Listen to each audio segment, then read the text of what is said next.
चुर के खा ले वो गोरी मुनगा के काढ़ीला, चुर के खा ले वो गोरी मुनगा के काढ़ीला। अरे होठ में दबावे, अरे होठ में दबावे त भारी मजा आई। चिचुर के खा ले, चिचुर के खा ले वो गोरी मुनगा के काढ़ीला, चिचुर के खा ले वो गोरी मुनगा के काढ़ीला।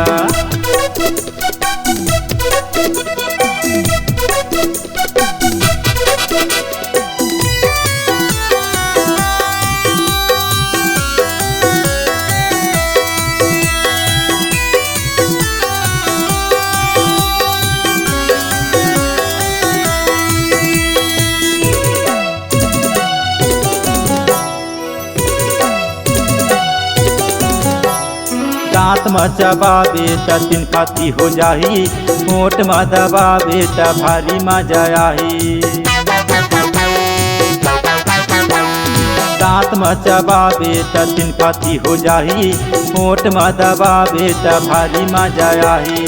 बिजल बजावे, बिजल बजावे त चरम ले जनाही। चिचुर के खा ले, चिचुर के खा ले वो गोरी मुनगा के काढ़ीला, चिचुर के खा ले वो गोरी मुनगा के काढ़ीला।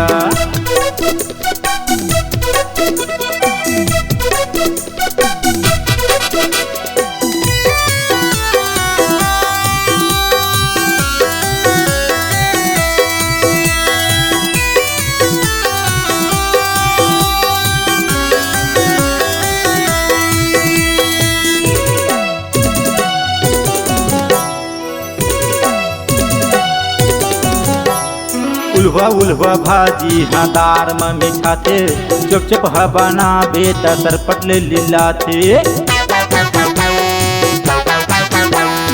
उल्हा उल्हा भाजी हाँ दार में मिठाते, चुप चुप हा बनावे त सरपट ले लिलाते। कर लहसुन में बघारवे, कर लहसुन में बघारवे त भारी मजा आई। चिचुर के खा ले, चिचुर के खा ले वो गोरी मुनगा के काढ़ीला, चिचुर के खा ले वो गोरी मुनगा के काढ़ीला।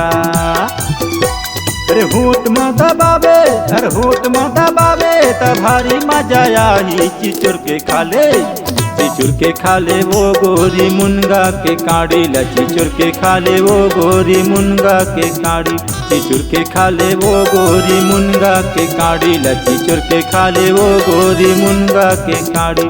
चिचुर के खा ले वो गोरी मुनगा के काढ़ीला, चिचुर के खा ले वो गोरी मुनगा के काढ़ीला।